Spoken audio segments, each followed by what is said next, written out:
Hi everyone, it's just after 1 o'clock here on IC Radio, and I'm Sophia Constantinou. And I'm Angus Goldsmith. Welcome back to Science at 1, where we bring you the best science news, gossip and analysis. And the best music. On our playlist today, up-and-coming artists, cover artists, some from our very own Imperial College London, and music ranging from pop to rock. And on the science menu, a freak on the streets, but hopefully not in your sheets. We'll tackle the topic on everyone's mind, bed bugs. We also have an interview with Raki Shi, an entrepreneur in the world of NFTs, that is non-fungible tokens. The idea was good, but unfortunately was not achieved due to two major reasons.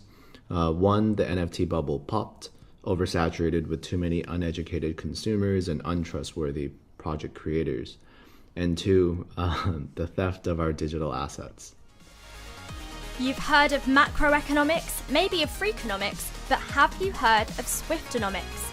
The artist Taylor Swift is currently touring around America, and she's making economic and in some cases seismic waves. We'll be deep diving into that. That's all between now and 2 p.m. here on Science at 1. So, thank you everyone for joining us. Obviously radio, so you can't quite see into the studio, but we are wrapped up in jumpers and gilets and beanies, trying to keep warm. Yeah, it's been cold, I think, throughout the Sherfield building, and certainly in our little corner on level 3. Yesterday we were actually watching a film in one of our lectures, Introduction to Film Form it's called, and we were watching the Alfred Hitchcock film Rear Window, which is fantastic if you haven't seen it. But anyway, we were all sitting in this dark room and watching the film, but every 5 minutes we could just hear somebody new putting on their coats, which is quite funny. And it's our first time presenting, so we'd love to hear any feedback you may have for us. So what did you think of that film, by the way? No, I loved it. Yeah. Highly recommend it to everyone. Highly recommend the course, to be honest. So yeah, go on the S&P.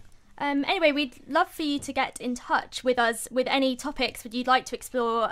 You'd like us to explore on our next show. So you can email us via science19@gmail.com. So science1 is the word one, so ONE, and then 9 is written as a number. So that's science19@gmail.com. But first, some music, and this is Kaya Kata with Polo Place.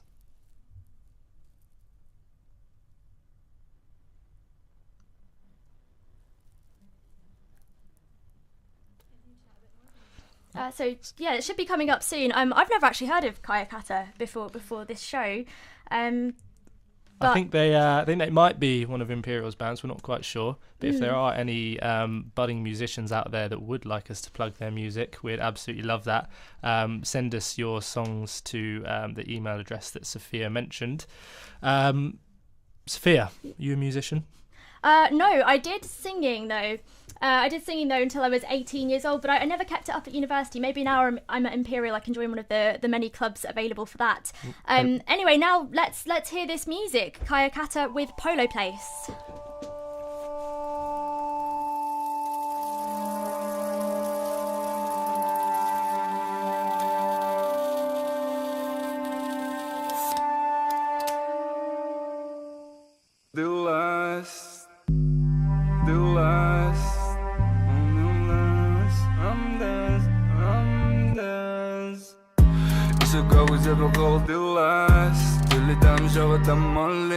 Don't play with us, be tricking us.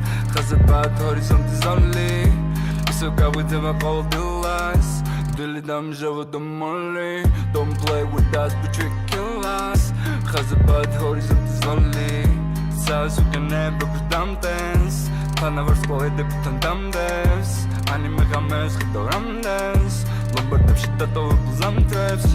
Says you can never put them dance. Panavar spoil the put them dance.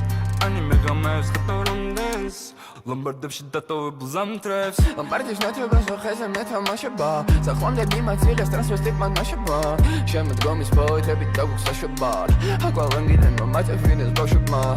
That is seven show that with her as a bar. But what called the tripping up is Gosh bar. Gosh go in or as a wash bar.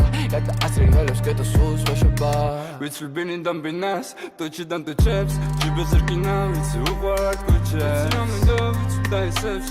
It's your window, it's thyself. Ведь выбили дом без нас.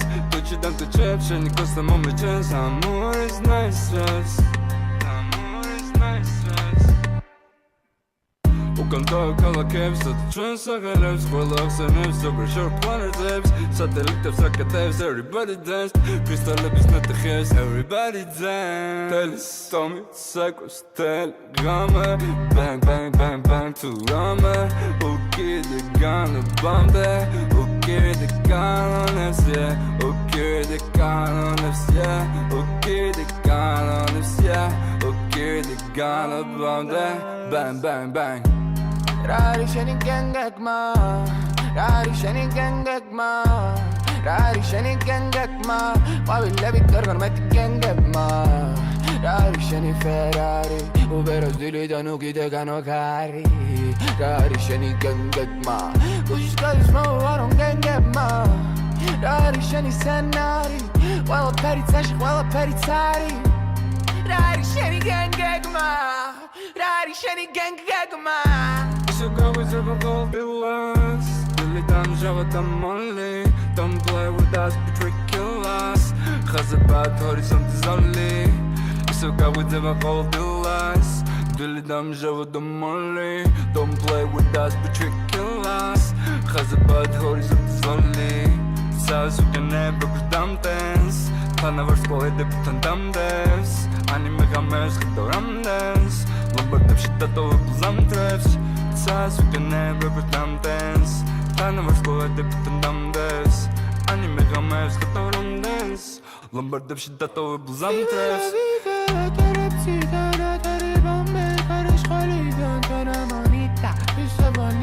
Santa Monica, fuck the Mominda, Didi Say this, I call them Jabba Sabas, Babble comes, Babble comes, Babble pass, Babble mentira, tu ne sois Ramelos, Ramelos, Melos, Respelos, Popos, Roscoes, Abduakos, Namdamos, Kamikers, Malachibars, Possible, Passacas, Bilusters, That was Polo Place by Kaya Kata.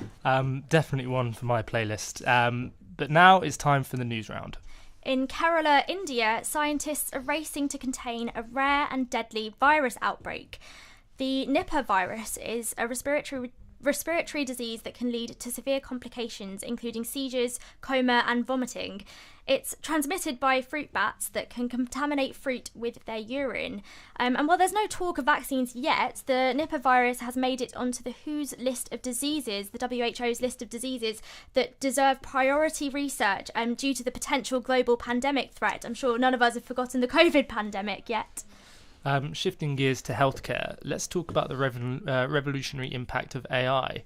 Did you know that antibodies, molecules that target bacteria, virus and parasites, are often edited to target specific proteins when developing therapeutics? Achieving this specific binding is incredibly challenging. It's being compared to finding a needle in a haystack. However, AI is changing the game. About 30% of FDA-approved therapeutics use antibodies to target proteins, and AI is set to transform the drug development pipeline. In another breakthrough, scientists have genetically modified silkworms to produce pure spider silk. So this silk is useful because it can be used in various applications, including bulletproof vests, bandages, and violin strings. Producing spider silk from spiders themselves is incredibly difficult, making this development a game changer. Astronomers are sounding the alarm over light pollution caused by a new satellite called Blue Walker 3. This communications satellite, roughly resembling a Tetris block, can reach brightness level comparable to that of some of the brightest stars in the night sky. Large constellations of these bright artificial satellites in low Earth orbit, LEO, present challenges for ground-based astronomy. These satellites leave streaks when passing through telescope detectors, affecting data and making it difficult to remove.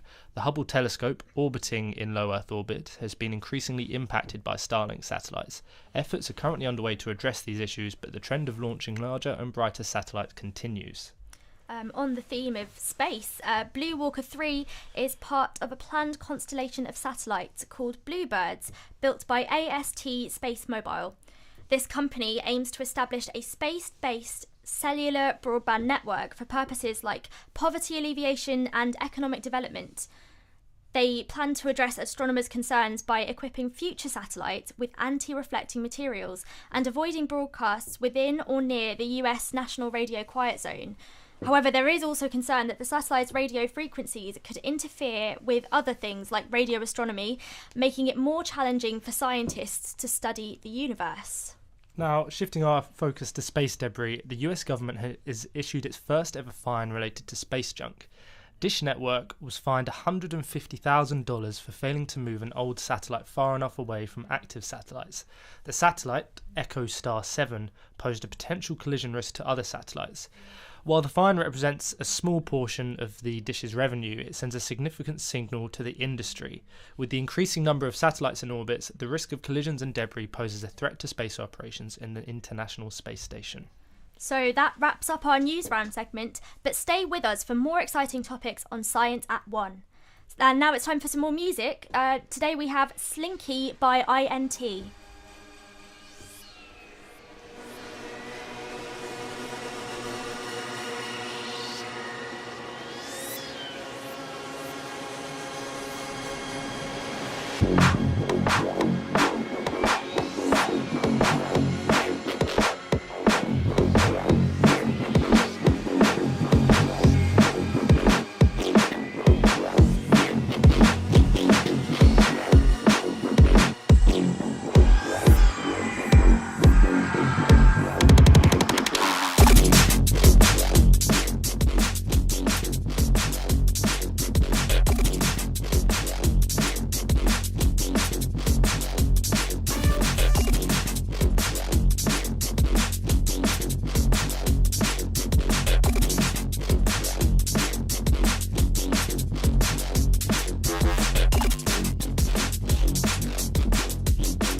That was Slinky by INT, and you can actually party to INT yourselves at his monthly events in London, which you can find out more about on his Instagram, which is at INTDNB. Now, over to you, Angus. Thank you. So anyone who's seen the news recently, has been on social media or just had a conversation with anyone, anywhere, is likely to know about the current Taylor Swift tour. Now, superstar, singer, jet setter, whatever you want to call her, it's undeniable that she's becoming a geological, economic and environmental force of nature. So first of all, let's look at the geological force of nature. So I read a news article that seismologist Jackie Kaplan-Auerbach claimed that at a Taylor Swift concert in Seattle, both on the 22nd and 23rd of July, there was a recorded 2.3 magnitude earthquake. Now, that's nothing too serious, but it is a magnitude nonetheless. And so the seismic data from the two nights was overlaid over each other. And it was almost identical, signalling, the peaks and troughs were consistent with the running order of the gig. And in fairness, we're not sure whether that would be the sound system or the 70,000 pairs of dancing feet which are responsible, but it broke the previous record of a Seattle Seahawk touchdown at an NFL game in 2011. So has anything like this on this scale been seen before? Yeah, it has been seen at least once before. There was one recorded event, and that was with a Foo Fighters gig in New Zealand, perhaps unsurprisingly. However, the literal and I suppose metaphorical magnitude of this event has not been seen before. And now looking at her economic impact, so she's currently on a tour around North America at the moment. Now, the US Travel Association have recorded that for the average gig, every $100 spent on a ticket generates an estimated $300 additional on additional spending such as food.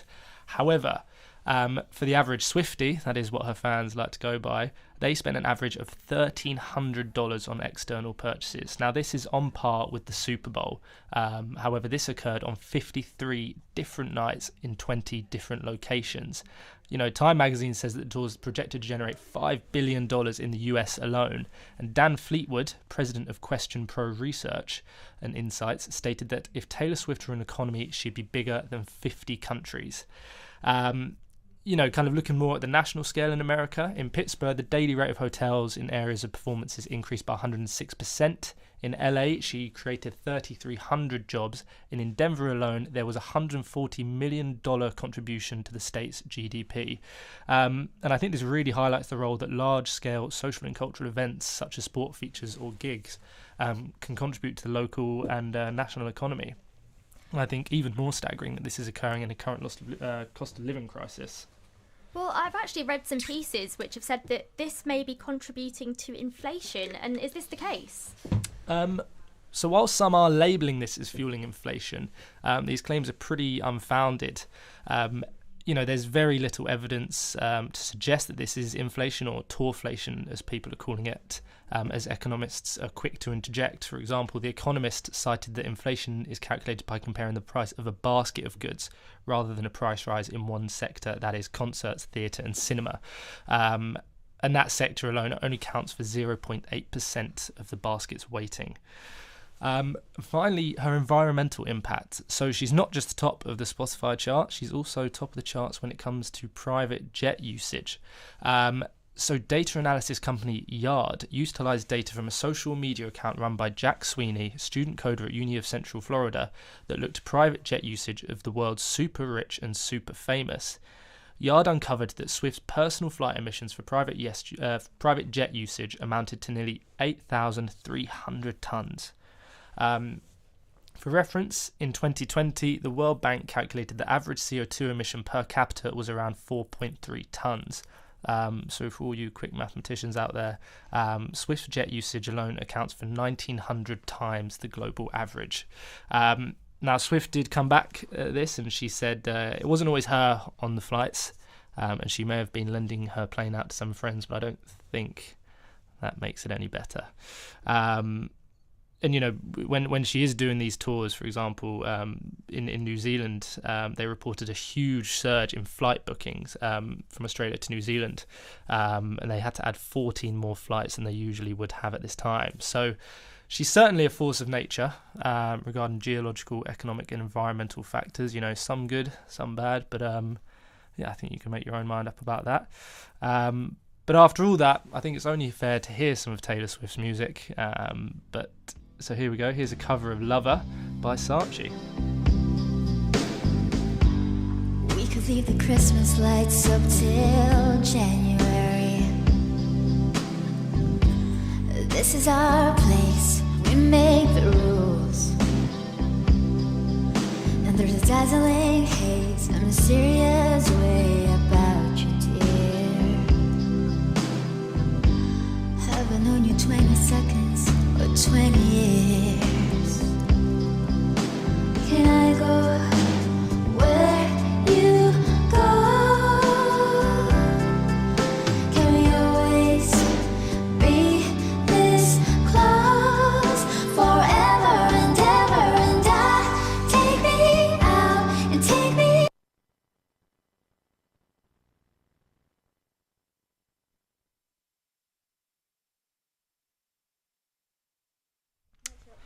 So we are having some technical issues. With the first, this is our first radio show. I think there were going to be some hiccups. Yes, but we will be back in 2 weeks, so please tune in for that, because I imagine we'll be even better than we already are right now.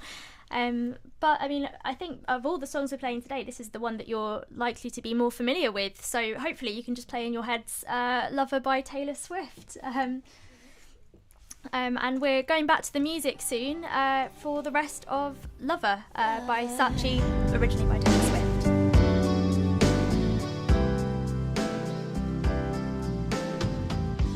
We could let our friends crash in the living room. This is our place, we make the call. And I'm highly suspicious that everyone who sees you wants you. I've loved you 3 summers now, honey, but I want them all. Can I go where you go? Can we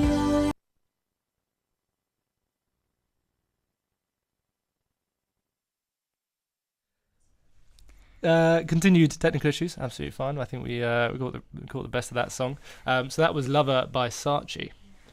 So I think they're on SoundCloud. If you'd like to check them out yourselves, I think you'll be able to find that. So now let's leave Taylor Swift and her private jets to talk about Rishi Sunak's recent U-turns on climate policy and their implications on the environment. I do wonder how Rishi's private jet usage compares to Taylor's. Well, that's quite hard to say. I mean, as you mentioned, Angus, Taylor's team says that her plane is loaned out to others, so she's not physically on every flight attributed to her, although maybe some might argue that she still should be held responsible for that. That can be a discussion to have. But Rishi Sunak has defended his private jet usage by saying that it is the most efficient use of his time. And I think this sentiment really resembles the Prime Minister's attitude to climate policy. He's pushing policies that he thinks are economically efficient in the long run, but his critics say that solving the climate emergency should take precedence over this economic efficiency. So what exactly has the Prime Minister announced on his climate policy? So one of his biggest announcements is pushing back the ban on purchasing new petrol cars, which was originally at 2030, but he's pushing that back to 2035. And another U-turn is delaying the target of eliminating gas boilers from 2035 to later eliminating gas boilers then. So actually, one of the thing that was most interesting to me, and I think is probably one of the bigger announcements, is pushing back the ban on purchasing new petrol cars from 2030 to 2035. So I actually come from, my background is in electric vehicles. So before starting this master's at Imperial a couple of weeks ago, I worked in the battery research sector for a couple of years. So the batteries that go in electric vehicles, they're pretty good right now. They're obviously commercially viable. I'm sure you know people with electric vehicles. But actually, people are working to make batteries even better. So it's interesting to me to think about, you know, batteries are the way that they are now, and electric vehicles are the way they are now, but maybe in 2035 or 2030 they'll be quite different. So people are working to make them more cost effective so that people can afford to buy electric vehicles, but also more high performance. You may have heard of the phrase range anxiety. So one of the things with electric vehicles is that when you're driving, people worry that they might have to stop and they won't be able to stop for petrol as they normally would, and that's an issue to do with infrastructure as well. So the electric vehicle problem and the problem with trying to reduce petrol vehicles is quite complex, and there's a lot of things to consider. But there is loads and loads of, it's a huge community of people working to make these batteries even better and working to make infrastructure better. So that's the bit that was most interesting to me about his climate policy. Yeah, I think it's super interesting when you kind of look at these environmental problems in their kind of isolated senses, that you sometimes think, well, just everyone just buy an electric car. But actually, there's a lot of societal and political conditions that kind of have to be met and have to be fought in order for these environmental policies to go ahead. And regarding the pushing back of these policies, I can't imagine that he's had unanimous support from his party and peers on this. Yeah, you're exactly right. So prominent Conservatives, such as former Prime Minister Boris Johnson, have criticised the policies, although the policies that he's been implementing are sort of partially in response to the Conservatives feeling that we're doing too much too fast. And that's sort of where his argument lies.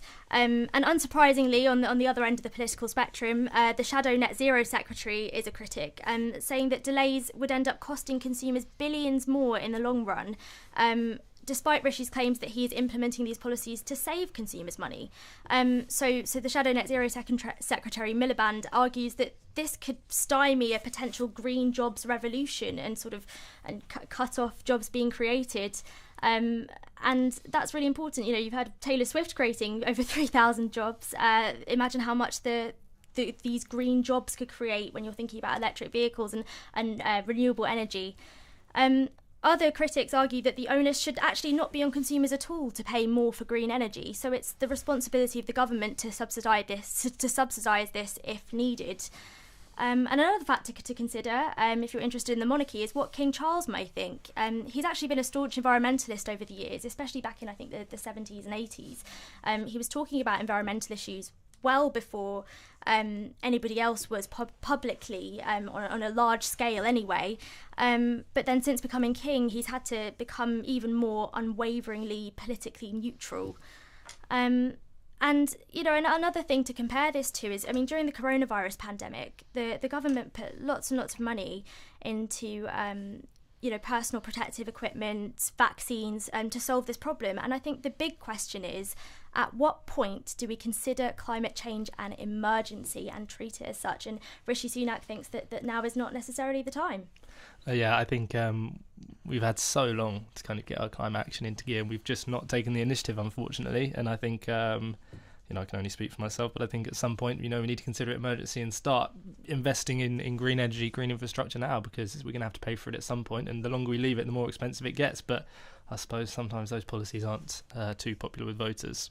Yes, they might not be economically sound in the eyes of voters, and but then on the other end, we've just talked about how they may create more jobs and actually be more economically viable. So anyway, from the Prime Ministers to presidents, we're now taking a quick break to listen to I Want to Be the President by Fake Dads. I want to be the president, top of the food chain. It's always my way, I could get it right, mate.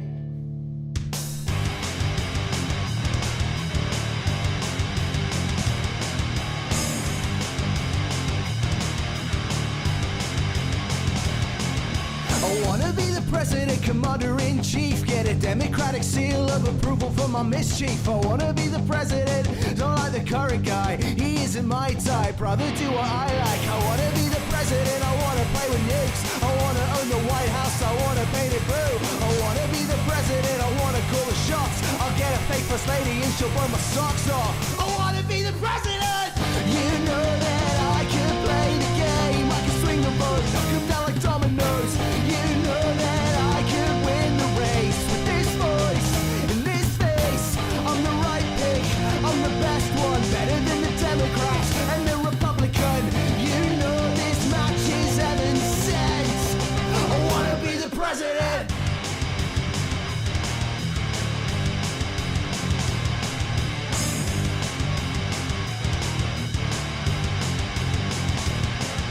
I wanna be the president, I wanna have fun. Go for a joyride on Air Force One. I wanna be the president, I'm gonna make him learn. Be the very first guy to to sit a third term. I wanna be the president, I wanna rule the nation. I wanna have Led Zeppelin play my inauguration. I wanna be the president, I wanna be the law, wanna be the fifth face they put on Mount Rushmore. I wanna be the president! You know that I can play the game, I can swing the vote, knock 'em down like dominoes. You know that I can win the race with this voice, in this face. I'm the right pick, I'm the best one, better than the Democrats and the Republican. You know this match is heaven sent. I wanna be the president.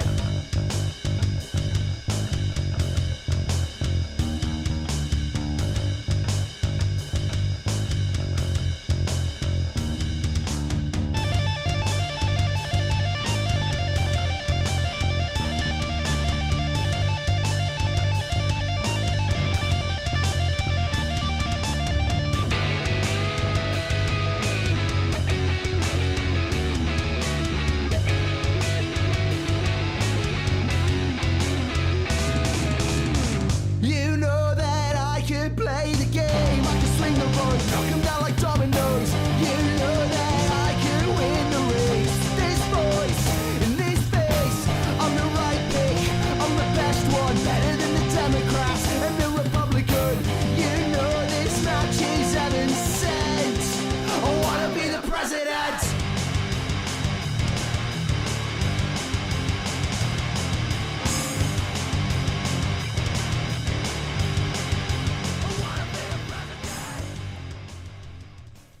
That was I Want to Be the President by Fake Dads. I actually know someone in this band, and an interesting fact about this band is that they're called Fake Dads because they're all men in their early 20s who look a little bit like they could be a dad already. I remember going to a house party with one of the band members when we were about 17, and somebody thought he was a parent. Anyway, you're listening to IC Radio, and this is Science at One with me, Sophia Constantinu. And me, Angus Goldsmith. Still to come, NFTs, digital gold or fool's gold. And crawling their way into our conversation is bedbugs. But first, NFTs. So a non-fungible token, or NFT, is a unique digital identifier which usually uses the same kind of programming as cryptocurrency, if you know anything about cryptocurrency. So NFTs are digital assets, and they're recorded on the blockchain, and they can be used to certify authenticity and ownership. So it can't be copied because it's certifying this ownership and this authenticity, but it can be sold. So the market of NFTs has actually cooled down significantly since 3 to 4 years ago. Buyers of NFTs now expect more utility from their tokens instead of just owning a JPEG, for example.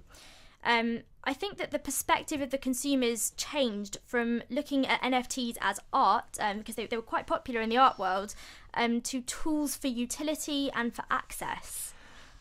So they are heavily traded, and whilst many see them as an investment, others are much more sceptical, labelling them as a bubble. That is, when their market value starts greatly outpricing their intrinsic value. So let's hear from Claire Wan, our science correspondent, and Raki Shi, an entrepreneur in the world of NFTs. Hello. Hi, thank you for having me. My name is Raki Shi, one of the co-founders of Taos Entertainment, based here in London. And how did your company get involved in blockchain and NFTs? So we started this company in October 2021, just when the NFT hype was booming. 2 years ago, it seemed like there was a new NFT project popping up every day with major celebrities and KOLs endorsing them. The most notable one was Bored Ape Yacht Club, where it allegedly had holders like Justin Bieber and Steph Curry. However, the value we saw in NFTs at the time wasn't the speculative value or the getting rich quick mindset that the consumer market was in a frenzy for, but rather the value of building a community of active users. So then and there, we made a decision as a company to buy NFTs of the most active communities to try and propose the projects make an animated series or feature film with our partners like DNEG Animation or Redefine Originals, and with an experienced animation producer like the producer from The Simpsons. The idea was good, but unfortunately was not achieved due to two major reasons. One, the NFT bubble popped oversaturated with too many uneducated consumers and untrustworthy project creators. And two, the theft of our digital assets. How did the theft happen? So when I was in Manhattan for a work trip, I woke up one morning with over 100 notifications from Discord, the main communications platform for NFT projects. I opened my phone and basically found that all of our company's NFTs were stolen and the account was compromised. Shortly after, I received an email from OpenSea saying that there was a data leak within their company and my account was one of the affected accounts. OpenSea is one of the biggest trading platforms for NFTs.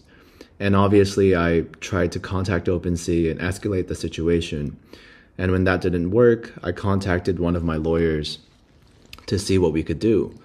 But at the end of the day, it was possible to further escalate the situation with OpenSea, but it would have costed more in legal fees than the assets were worth. That, and combined with no tangible evidence to tie in the internal leak from OpenSea and the theft on my account, it ultimately went nowhere. And what are some takeaways from the incident that you can share with us? I think the biggest takeaway, especially the one that I've learned, is to tune out the frenzy that you see on news, social media, and global conversations. With any new technology, it takes time to build trust, and even more time for regulators to put in the right safeguards. So all news outlets, social media, what have you, they only react and speculate to the rapidly evolving events, but don't take enough time to do the sensible thing and really ask the right questions while educating their viewers and readers. Thank you. Yeah, no problem. Thank you so much for that. That piece was contributed to us by Claire Wan with interviews from Raki Shi. And now for some more music. This is Celebration by Otis McDonald.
That was music by Otis McDonald, and it was called Celebration. Not something to celebrate, really, but today we are delving into the recent outbreak of mass hysteria triggered by a surprising source. The recent outbreak of bedbugs in Paris. We have Anna here, who is a science correspondent on this topic. And let's dive straight in. I have to ask, Anna, are you yourself scared of bedbugs? Yes, I was actually terrified when I first saw the stories on the media, especially on TikTok. Everyone was doing videos about them in Paris public transport. There were lots of people in the comments talking about how they are scared because it's going to spread around the world, and it's happening during Fashion Week, so it's going to come to London via Eurostar. So the story created a sort of mass hysteria and got everyone anxious, and what is going to happen to London now? And yes, to understand what's going on, we need to go back to other mass hysteria cases. We have several examples in history, starting with the Salem witch trials, dating back as far as the 17th century, to the Red Scare in the US, and the most recent one, the COVID-19 pandemic. All of those instances demonstrated how people react to the unknown. The witch trials resulted in innocent women being burnt at stake. The Red Scare ultimately led to the Cold War, people blaming each other, pointing fingers. Likewise, during the COVID-19 pandemic, panic buying, misinformation, irrational behavior, and lots of conspiracy theories about vaccine and source of the virus. All of this was caused by the fear of the unknown. So, what do you advise people? How do you leap from the unknown into the known and deal with the fear of bedbugs? Well, humans possess an innate fear of the unknown and a desire for control over their environment. Bedbugs, much like other pests, challenge this sense of control. This disruption can lead to heightened anxiety, fear, often manifesting as mass hysteria, and media coverage plays a significant role in amplifying this fear. It is easier now to spread information around the world and create panic, and is sometimes poorly done. People tend to regard social media as a reliable source of information and end up not hearing the whole story most of the time. With bedbugs, the problem is that most posts do not cover how to prevent them or how to deal with them. In times of mass hysteria, knowledge and understanding are crucial for mitigating the impact, and recognizing the psychological factors at play, separating fact from fiction, and promoting effective coping strategies can help tackle the hysteria and restore a sense of control.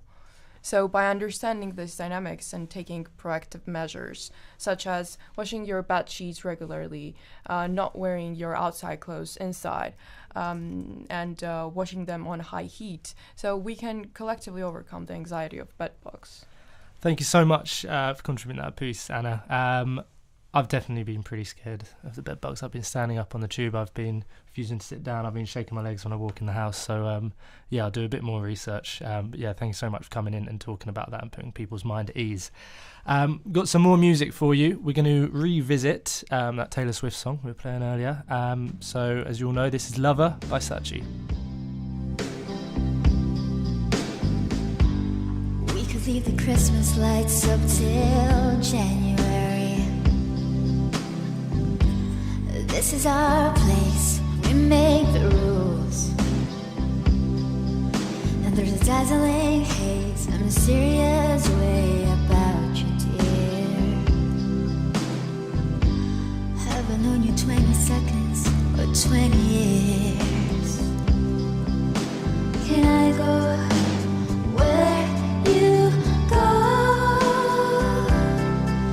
Can we always be close forever and ever? And take me out and take me home. You're my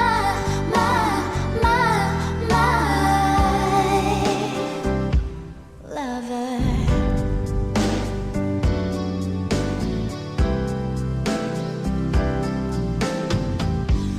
We could let our friends crash in the living room. This is our place, we make the call. And I'm highly suspicious that everyone who sees you wants you. I've loved you 3 summers now, honey, but I want them all. Can I go where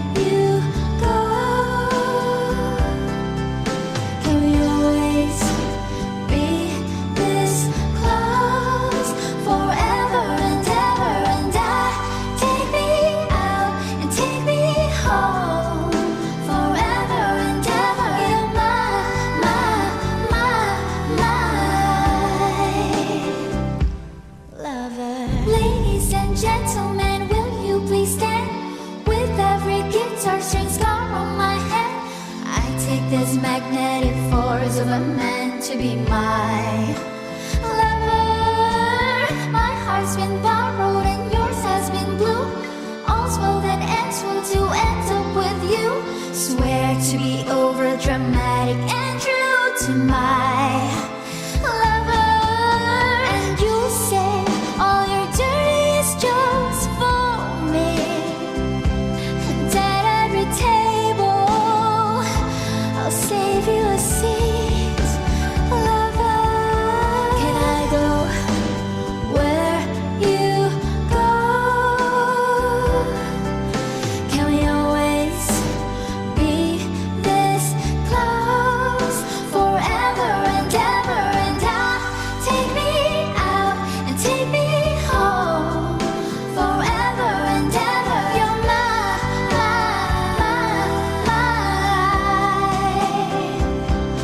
Oh, you're mine.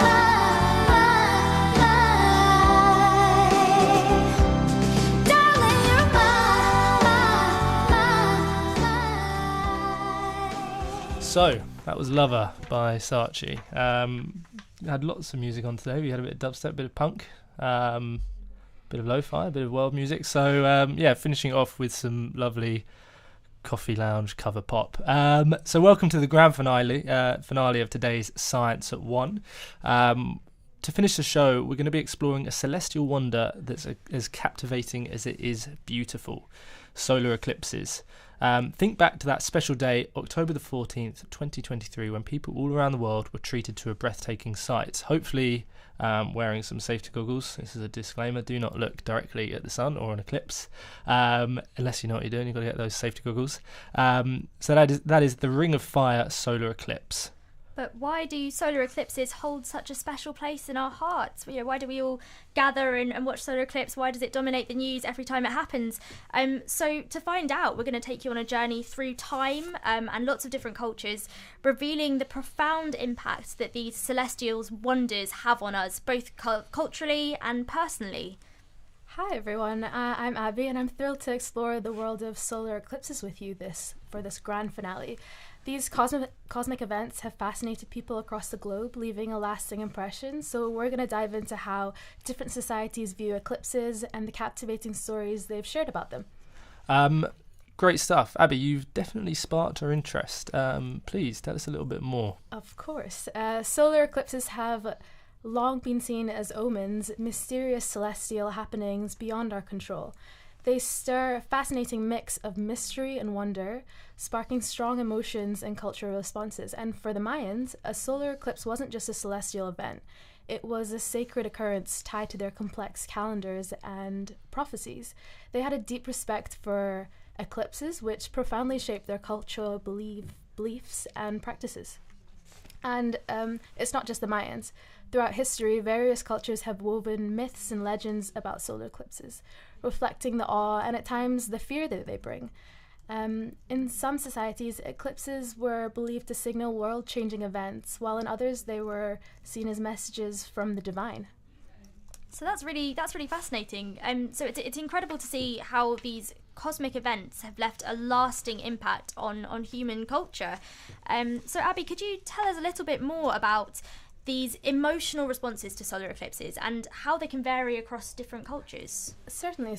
When people see a solar eclipse, they may experience pure excitement and wonder, and can range to underlying concerns. These responses can differ from one culture to another.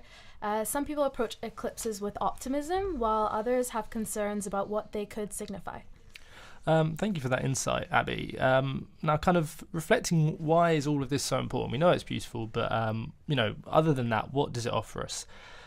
Solar eclipses, they have a unique ability to bring people together across different cultures, beliefs and backgrounds. I think that as far back as I think you'll always be seeing people mystified and enchanted by solar eclipses as they are now. They offer shared experiences that transcend borders, cultures, times, all sorts of that. And they remind us of our collective connection to the cosmos. And once again, this did happen on October the 14th, 2023, as we all gazed upon the Ring of Fire eclipse. We were once again reminded of this incredible ability of the natural world to inspire, amaze, and bring us all together, really. Absolutely. It serves as a beautiful reminder for our shared humanity and our profound connection to the universe. We couldn't agree more. Abby, thank you so much for coming in, sharing your expert and insights with us this grand finale of Science at One. It's been a pleasure. I hope we feel a little more enchanted by solar eclipses. So now we have another song for today. This is also by Kaya Kata, who we featured right at the beginning of this show, and it's called Kaya Mango.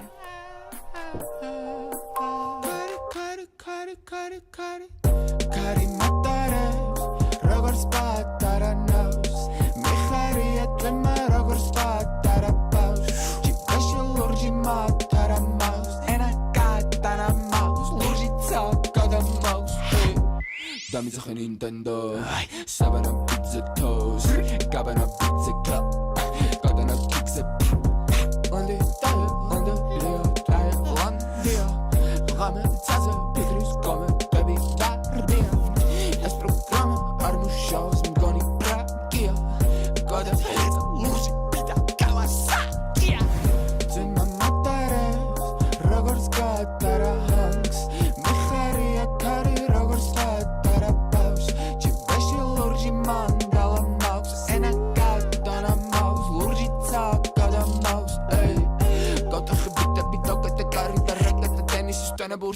دولت کد بیچوسنی درون بیهنیس راکت دنه باش بیت سایت من the boss بیت لایت من the boss city minds come bits goes cut off me ambits goes pisa tam bandits goes tam gambits goes friends with a bundle stores nuts with zapris goes inside the rest of stores glebis goes those goes Mowgli Mowgli Mowgli pass this nuts goes sorry matare رگرز باد داره نوز میخوریت لما رگرز باد داره باز جی بشی لورجی ماد داره موز اینا گاد داره موز لورجی تا گادا موز ای توی ماما داره رگرز باد داره انگز میخوریت کاری رگرز باد داره باز جی بشی لورجی من داره موز اینا گاد داره موز لورجی تا Stormy motorevs, rogers bad, dara nose Mikharia gang gang, rogers bad, dara bows Chemin tovis chet, bodim ghaus Algoritme bit khodavs, diplomaran disa bas Ey, nugar mardo Ey, nugar dardo Shagiliya gole changol zando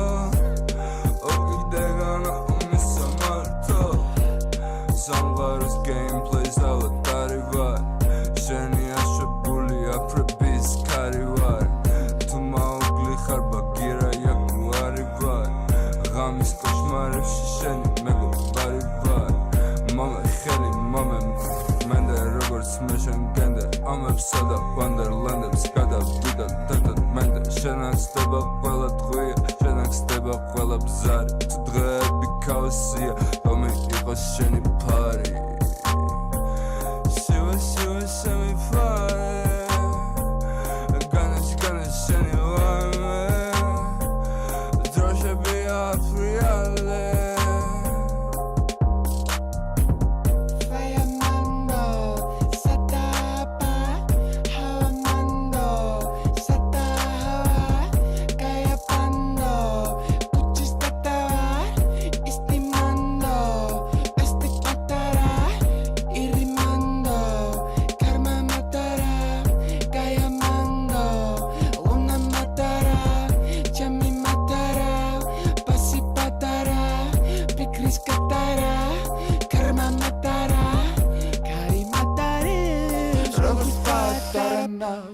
میخوریت لما رگرز باد داره باز جی بشی لورجی ماد داره موز اینا گاد داره موز لورجی تا گادا موز ای ولدنا سمم غويت وكوري فايم داري trebistis Am blashem që të bavis Do t'ju arma t'ju adis Kolla si nësë në me mkujt Kur e pëkhalën del trebistis Am blashem që të bavis Do t'ju arma t'ju adis La la la la I've been talking dirty inside. Ain't no playing games or taking sides. I just wanna be dancing in the night. Listen to the rain and B-side. I be in the jungle alright. Ain't no playing games or taking sides. All my angels fencing in the night.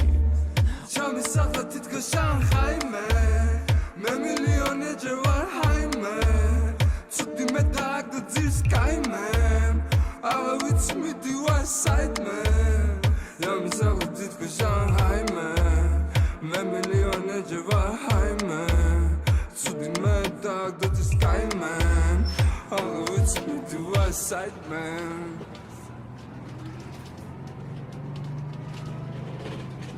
That was Kaya Mango by Kaya Cutter. Again, definitely one for my playlist. Upcoming Georgian artists, definitely recommend giving them a listen wherever possible. I tell you what, after that story about bed bugs, I'm feeling better, I'm feeling educated, but it is on my mind again. Oh, I'm actually feeling quite itchy talking about bed bugs. I'm getting a bit paranoid myself. It's like, you know, when somebody says that they have nits, or they talk about nits, and then you suddenly start scratching your head. That's how I'm feeling. So, Angus, do you actually know anybody who's had bed bugs? Because I don't know anybody. Unfortunately, it was me. It was you? It was me. I was away in, where was I? I was in Mexico a year or so ago. My girlfriend and we were staying at this one hostel. And she was getting pretty paranoid about everything. But one night she was like, look, I'm really, really itchy. Like, something's not quite right. And I was like, look, you're absolutely fine. Let's just go to bed. And you hadn't got itchy at all at that point. It was just her. It was just her. And then she woke up in the morning and she was just covered in these bed bug bites. And I felt so bad after telling her not to worry. But we had to, I don't know if anyone knows, but if you get the bed bugs, what you've got to do is you've got to, rather than burning everything, which I think some people have been doing, I think you need to freeze the clothes or put them in like a few bin bags, leave them out in the sun, just kind of either kill them by heat or kill them by freezing. Put the stuff in like a hot wash several times over. Do not let anything else touch it, because they're pretty infectious. Pretty infectious, just like we saw, just like conspiracy theories, bed bugs are very infectious. What about you? You know anyone who's had them? No, I actually really don't know anybody who's had them, but I did read that I found this interesting because I've never had this with any other sort of bug bites, but I read that sometimes when bed bugs bite you, you can see them sort of in a line almost. So that's how you know like they're a not. pattern. Yeah, that's how you know that they're not mosquito bites or anything else, because I've never experienced them before, but I'm sure that, you know, unlike you, when you were staying at that hostel with your girlfriend, if I start to feel a bit itchy in bed, I'm going to start worrying a bit quicker than you did now with all this bed bug hysteria. But yeah, let's not get the hysteria get too much, as we heard by Anna. But yes, if it's we heard by Anna, and also, you know, there are things, as we've said, there are things you can do to prevent it. So it's not that we're just helpless in this situation at all. And we can always call, I think, pest control, things like that as well.